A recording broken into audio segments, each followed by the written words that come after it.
My name is Clara, a 21-year-old college student, and I'm studying to be a nurse. To pay for my education, I took a night shift job at a remote gas station. It's not the dream job, but with tuition fees and bills piling up, I needed any source of income. The gas station where I work is located on the edge of a deserted road, surrounded by a dense forest. During the day, it's a relatively busy place, with drivers stopping to fill up their tanks and grab a coffee. But at night, it's a completely different story. Few customers show up after 10 p.m., leaving the place deserted and shrouded in an unsettling silence. When I accepted the night shift, many friends and family members warned me about the dangers. They talked about the isolated location, the history of incidents, and the horror stories told by former employees. I, however, thought they were just exaggerating to scare me. I needed the money, and in my mind, I believed I was ready for any challenge. On my first night, I quickly realized how lonely and frightening the gas station could be. The streetlights seemed to struggle against the dense darkness surrounding the place, and the sounds of the forest were amplified in the midnight silence. Inside the small convenience store, where I spent most of my time, the environment was lit by harsh fluorescent lights, creating an almost surreal contrast with the darkness outside. Every little sound, whether it was the wind whistling through the trees, the creaking of the old structure, or the occasional noise of an animal in the forest, seemed to carry a sense of mystery and threat. I tried to keep myself busy by organizing shelves, cleaning the floors, or checking the inventory, but I couldn't help constantly glancing at the windows, expecting to see some strange movement outside. It was in this tense atmosphere that I began to notice the first strange occurrences. In my second week on the job, I saw a car stop on the road, just at the edge of the streetlights. The person inside watched the gas station for a long time before finally turning around and disappearing into the darkness. This happened several times, and each time, my heart pounded harder, and my anxiety grew. The nightlife at the gas station was far from peaceful. I knew I needed to be careful, but I had no idea what was truly awaiting me in the nights to come. Weeks went by, and I began to notice strange things at the gas station. Whenever I was alone, it felt like something was amiss. Sometimes, cars would pull over by the roadside, far from the station, their headlights piercing the darkness while the engine hummed softly. I watched these cars, waiting for someone to get out, but most of the time, they would just turn around and vanish into the night, as if they had changed their minds. The few customers who came in during the early hours were also peculiar. Many seemed nervous, their eyes constantly scanning the entrance as if they expected something or someone to appear at any moment. Some whispered about feeling a strange presence around the station. Their words only added to the discomfort I was already feeling. And then, the inexplicable incidents began. The lights would flicker without any apparent reason, plunging the store into brief moments of total darkness. Each time this happened, my heart would race, and I found myself holding my breath, waiting for the lights to come back on. One night, while I was organizing the shelves, I heard footsteps outside. I rushed to the window, but there was no one there. The forest seemed impenetrable and silent, as if it were hiding a dark secret. Another night, I noticed that some items in the station were out of place. I was certain I had left the first aid kit under the counter, but I found it on the shelf next to the snacks. Small things, but together, they began to make me doubt my own sanity. Occasional customers also started sharing disturbing stories. A middle-aged man, with wide eyes and a trembling voice, spoke about how his sister mysteriously disappeared a few years ago, shortly after stopping at this same gas station. Another woman, a local resident, mentioned that the station was built on top of an old Native American cemetery, and that the place had always had a negative aura. She recounted how, in recent months, several drivers had disappeared on the road, leaving their cars abandoned near the station. These stories only heightened the sense of terror creeping over me. The nights were becoming longer and more frightening, and I was starting to question whether it was worth continuing to work there. But I needed the money, so I pushed the fear to the back of my mind and pressed on, trying to convince myself that it was all just coincidences and superstitions. Little did I know, the most terrifying events were still to come, and soon enough, I would be facing something much more sinister and real than mere ghost stories. It was on a particularly cold and silent night that my life at the gas station went from unsettling to absolutely terrifying. It all started with the appearance of a mysterious man. It was nearly midnight when I first saw him. I was standing behind the counter, checking sales reports, when something outside caught my attention. I looked up and saw a figure standing near the entrance of the station, just beyond the reach of the streetlights. He was there, motionless, just watching me.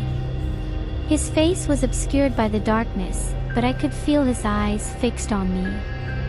I tried not to panic. I took a deep breath and decided to confront him, hoping he was just a lost customer or someone in need of help. I stepped out of the store and began walking towards him, but as soon as I took a few steps, he vanished into the darkness of the forest. I stood there, feeling my heart hammering in my chest, trying to make sense of what had just happened. I went back inside, locking the door behind me, trying to convince myself it was all a misunderstanding. But the feeling of being watched persisted, and the night seemed longer and quieter than ever. Later that same night, while I was rearranging some shelves, I heard a sound that made my blood run cold. Someone was trying to force open the back door. I froze for a moment, my heart racing. The noise was unmistakable, the metallic sound of the handle being forcefully twisted and the creaking of the wood giving way under pressure. I grabbed my phone and called the police, my voice trembling as I described the situation. They said they would send a patrol car, but it might take time due to the remote location of the station. While I waited, I grabbed a baseball bat we kept behind the counter, a security measure I hoped never to use. The noise suddenly stopped, leaving a terrifying silence in the air. I took a deep breath, trying to stay calm. After what felt like an eternity, I gathered the courage to check the back door. When I got there, the sight was horrifying. Bloody handprints covered the door, as if someone had desperately scratched to get in. On the glass, written in the same blood, was a message: "You are not alone." A chill ran down my spine, and I took a few steps back, almost stumbling. The sight of those marks and the threatening message was overwhelming. I ran back to the front of the store, locking all the doors and windows, praying that the police would arrive soon. When they finally came, they searched the area but found no one. They said it was probably some vandal trying to scare me, but I knew it was something more. The feeling of being watched didn't go away, and the blood marks on the door were too real to ignore. From that night on, my fear turned into constant terror. I knew that something or someone was after me, and that the isolated gas station was no longer just a workplace, but a place where I fought for my own sanity and safety.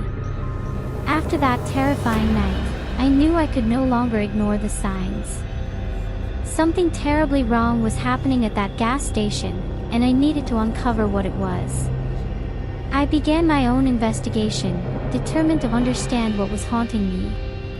In the quiet hours of the following nights, I started scouring the internet and old records, searching for any information about the history of the station. It was a daunting task, but I finally found what I was looking for: old news articles about violent crimes that had occurred there. I discovered that about 30 years ago, the gas station was the scene of a brutal massacre. A man, whose name I couldn't find, had gone mad and killed all the employees and customers who were there on a single night of terror. The descriptions in the newspapers were horrifying. The killer was never caught, disappearing without a trace. The gas station closed for a few years after the incident, then reopened under new management, trying to erase its dark past. As I read the accounts, a sense of dread washed over me. The descriptions of the victims, the brutal methods, and the lack of justice were disturbing. But what frightened me the most were the reports from people who claimed to feel strange presences at the site, even years after the massacre. Some spoke of shadowy figures, inexplicable whispers, and a constant feeling of being watched. Continuing my research, I uncovered something even more sinister. There were rumors that the killer was not just an ordinary psychopath. Some articles hinted that he was involved in occult practices and dark rituals. People believed he had attempted to summon some supernatural force on the night of the massacre, and that this ritual might be connected to the strange events that continue to occur to this day. With these revelations, I began to realize that the gas station was not just haunted by the victims of the massacre. Something much more malevolent was at play. The entities I felt around me were not just ghosts trapped in the place of their death. It was as if the killer himself, or the force he tried to invoke, was reenacting the crimes. This understanding terrified me. I wasn't just dealing with dark memories, but with an active and malevolent presence that seemed determined to continue its legacy of terror. I felt like I was being drawn into a nightmare from which I couldn't escape. Every noise, every shadow became a potential threat, and the feeling of being watched never left me. The decision to confront this force seemed inevitable, but I knew I needed to be prepared. I continued my investigation, searching for any clue that could help me understand and possibly combat what was lurking at the gas station. I had to find a way to end this cycle of horror before I became the next victim.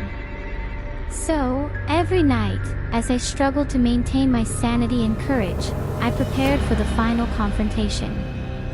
Something inside me knew that the climax was near, and that I would need all my strength and determination to face the terror that inhabited that cursed place. The nights were growing increasingly terrifying, and I knew I couldn't keep running from what was haunting me. I decided it was time to face my fears head-on. I spent the next week preparing myself, arming with anything I could use as a weapon. I grabbed the baseball bat, a sharp kitchen knife, and even an old can of pepper spray I found in the counter drawer. I knew that if something happened, I needed to be ready. On the darkest night, with a new moon hidden behind clouds, I felt a presence more intense than ever. The air was heavy, charged with a sense of impending doom.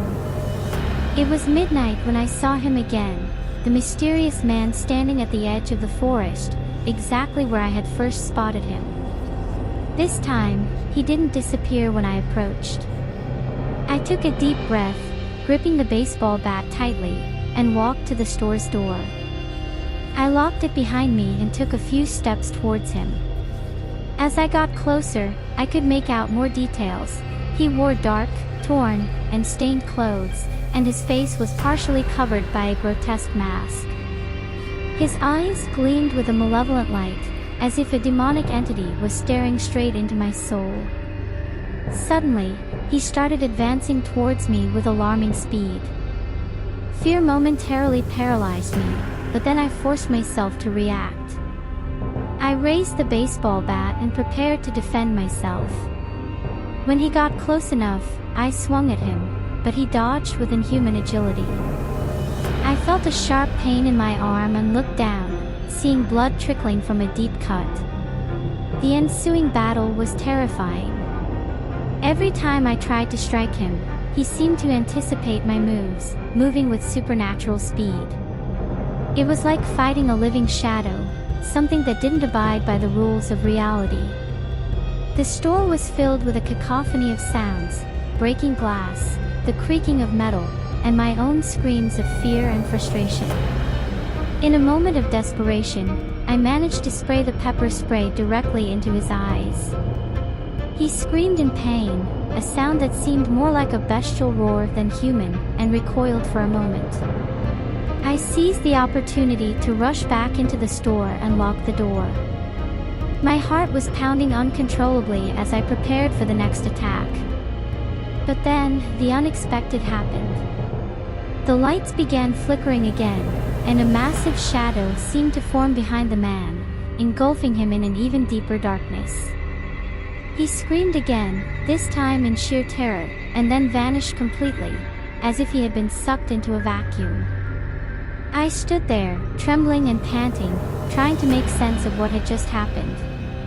The silence that followed was oppressive, but finally, after what felt like an eternity, the police arrived.